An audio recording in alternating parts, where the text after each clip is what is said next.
તસ્કરોએ મચાવ્યો તરખાટ, બાઇકની કરી ઉઠાંતરી। બનાસકાંઠાના પાલનપુરમાં તસ્કરોએ આતંક મચાવ્યો છે। ઘરની બહાર પાર્ક કરેલા વાહનો પણ સુરક્ષિત નથી। પાલનપુરના તાજપુરામાં આવેલી પ્રયાગરાજ સોસાયટીમાં બાઇકની ચોરીનો બનાવ સીસીટીવીમાં કેદ થયો। ઘર આગળ પાર્ક કરેલી બાઇકની ચોરી કરી અજાણ્યો ઇસમ ફરાર થતો સીસીટીવીમાં કેદ થયો। મોડી રાત્રે અજાણ્યો ઇસમ બાઇક ચોરી કરી રહ્યો છે, પછી બે બાઇક ચાલકો બાઇક લઈ ફરાર થઈ જાય છે। પાલિકામાં ભેળવતા 11 ગામનો હલ્લાબોલ।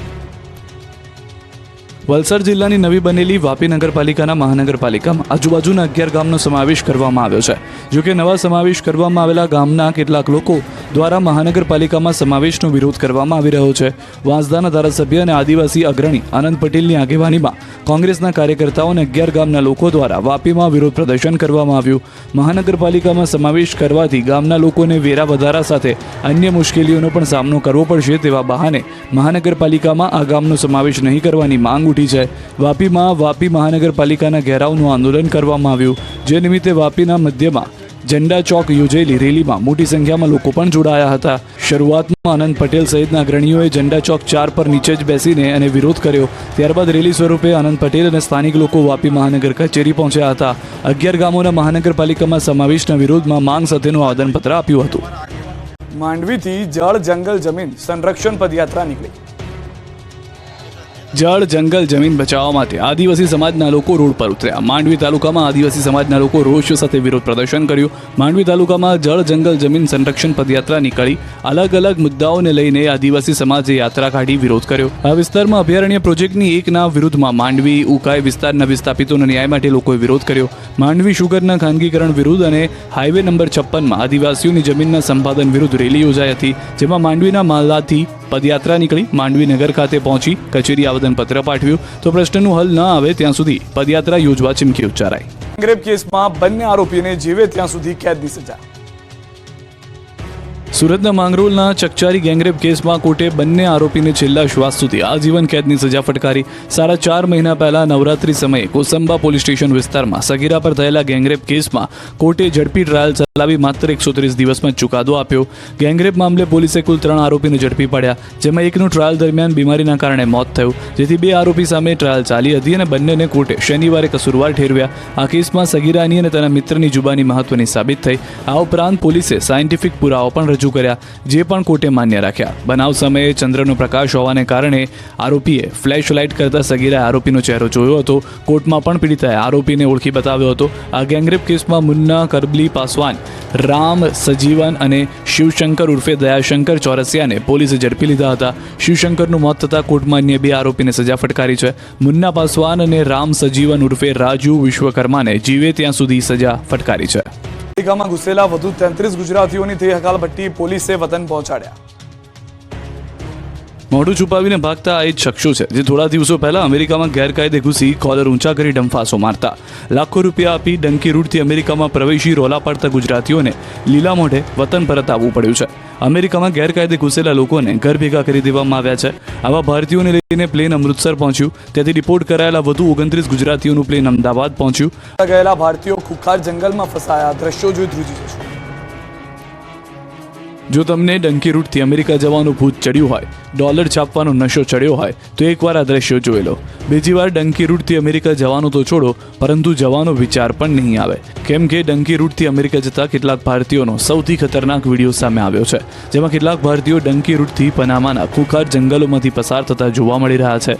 આ લોકોને અમેરિકા ગેરકાયદે લઈ જવા માટે ત્યાર હતા પરિવારજનો અને સોશિયલ મીડિયાના માધ્યમથી એજન્ટનો સંપર્ક થયો। એજન્ટે 45 થી 50 લાખ રૂપિયા ડંકી રૂટથી અમેરિકા પહોંચાડવાના લીધા હતા। પહેલા આ લોકોને મુંબઈ એકત્રિત કરાયા, ત્યાંથી અલગ અલગ 4 થી 5 દેશમાં લઈ જવામાં આવ્યા, ત્યાંથી બ્રાઝિલ પહોંચાડ્યા, બ્રાઝિલથી બાય રોડ પનામાના જંગલ સુધી લઈ જવામાં આવ્યા। રાખતા હોય તો બંધ કરો, ગોરધન ઝડફિયાની પાટીદાર સમાજને ટકો। આપણા બાપ દાદાએ ગીરો મૂકી હશે, જમીન દાગીના વેચ્યા હશે, પણ માને વેચવાનું પાપ નહોતું કર્યું, અને એના કારણે આપણને વારસામાં મળી છે। પેટનું પૂરું ના થાય તો વેચો, વાંધો નહીં, પરંતુ ઓડી ગાડી લેવા માટે મહેરબાની કરીને ના વેચતા। ઘરમાં જો પીળું પાણી રાખતા હોય ને એને મહેરબાની કરીને બંધ કરી દો। કદાચ તમને એવું લાગતું હશે તમે 21મી સદીમાં ગયા, પણ એ દીકરીને પૂછી જુઓ, એના પત્નીને પૂછી જુઓ, એની દીકરી નાનકડીને પૂછી જુઓ, આનાથી પરિણામ શું આવે છે। મહિલા પીએસઆઈ બાદ હવે ગોરધન ઝડફિયાએ પાટીદાર સમાજના યુવાનોને સુધરી જવા ટકોર કરી છે. મહેસાણાના કડી ખાતે ચુવાડ 72 કડવા પાટીદાર સમાજના સમૂહ લગ્નમાં ગોરધન ઝડફિયાએ પાટીદાર સમાજના યુવાનો અવળા રસ્તે ચડી ગયા છે તેની ચિંતા વ્યક્ત કરી. સમાજની વચ્ચે જ ગોરધન ઝડફિયાએ સમાજને સુધરી જવા માટે ટકોર કરી. ગોરધન ઝડફિયાએ કહ્યું કે બાપ દાદાની જમીન ઓડી ગાડી લેવા માટે ના વેચતા, પણ પેટ માટે જરૂર પડે તો જ વેચજો. તો દારૂડિયા બની ગયેલા કેટલાક પાટીદાર યુવાનોને અપીલ કરતા કહ્યું કે 21મી સદીમાં જીવતા હોવાનો વહેમ રાખી ઘરમાં પીળું પાણી રાખતા હો તો બંધ કરી દો અને ઘરમાં રહેલા દીકરી કે પત્નીને પૂછો કે એનું શું પરિણામ આવે છે. સ્ટેજ પર બેઠેલા આગેવાનોની હાજરીમાં ઝડફિયાએ કહ્યું કે સમાજમાં પરિવર્તન ન લાવી શકતા હોય તો કોઈ હોદ્દા ઉપર રહેવાની આગેવાનોને જરૂર નથી. સાથે જ વિનંતી કરી કે સમાજમાં હવે સંસ્કારની જરૂર છે. સંસ્કાર વિનાની સંપત્તિ કોઈ દિવસ પરિવારને સુખી નહીં કરે. બીજી તરફ ગોરધન ઝડફિયાની અપીલને પાટીદાર આગેવાનોએ આવકારી છે. પૂર્વ નાયબ મુખ્યમંત્રી નીતિન પટેલનું વિચિત્ર નિવેદન. સીદી સૈયદની જાળીને ગુજરાતની સંસ્કૃતિ સાથે નથી સંબંધ. કોંગ્રેસના સમયમાં સીદી સૈયદની જાળી ભેટમાં આપતા હવે સ્ટેચ્યુ ઓફ યુનિટીની પ્રતિમા અપાય છે.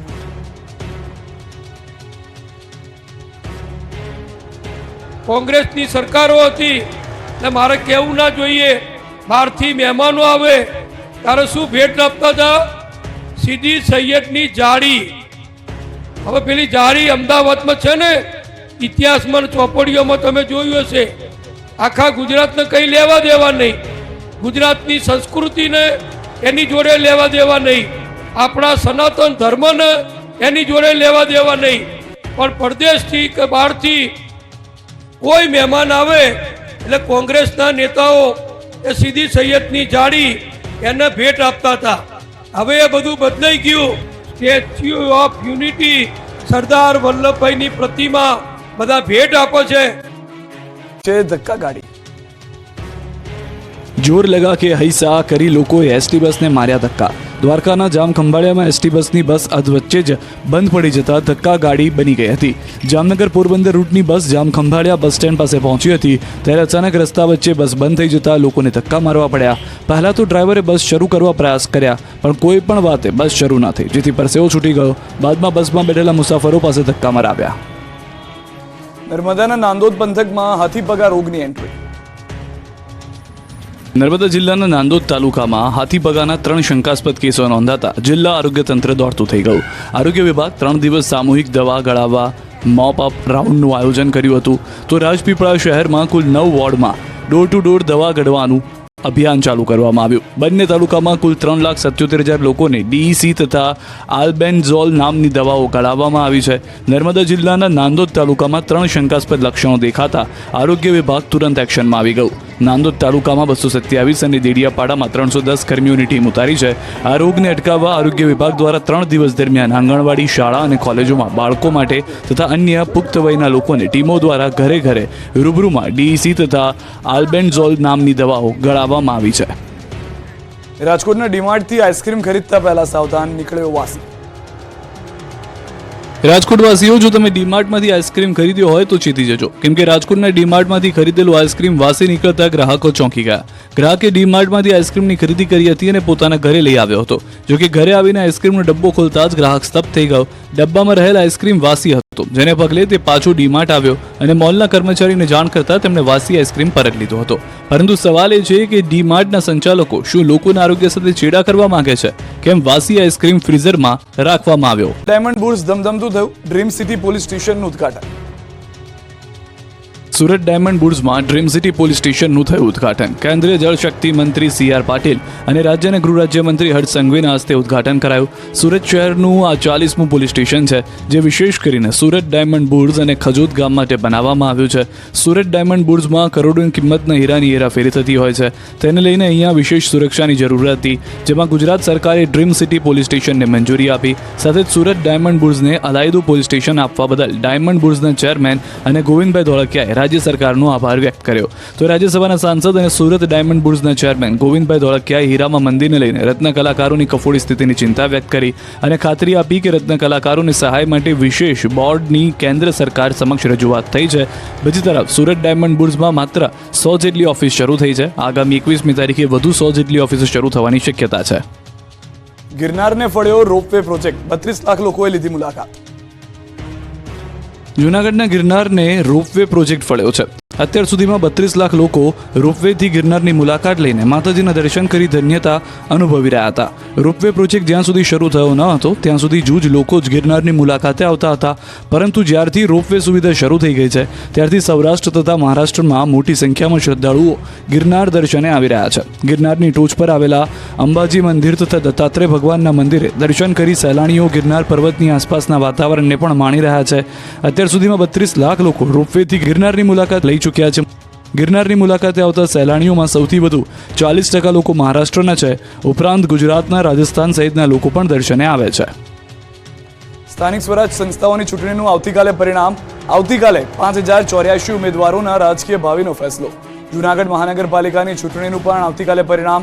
કૃષિ યુનિવર્સિટી મતગણતરી કેન્દ્ર પર હાથ ધરાશે મતગણતરી. 157 ઉમેદવારોનું રાજકીય ભાવિ આવતીકાલે ખુલશે. પ્રમાણમાં ઓછું મતદાન થતાં 12 વાગતા પરિણામનું ચિત્ર સ્પષ્ટ થઈ જશે.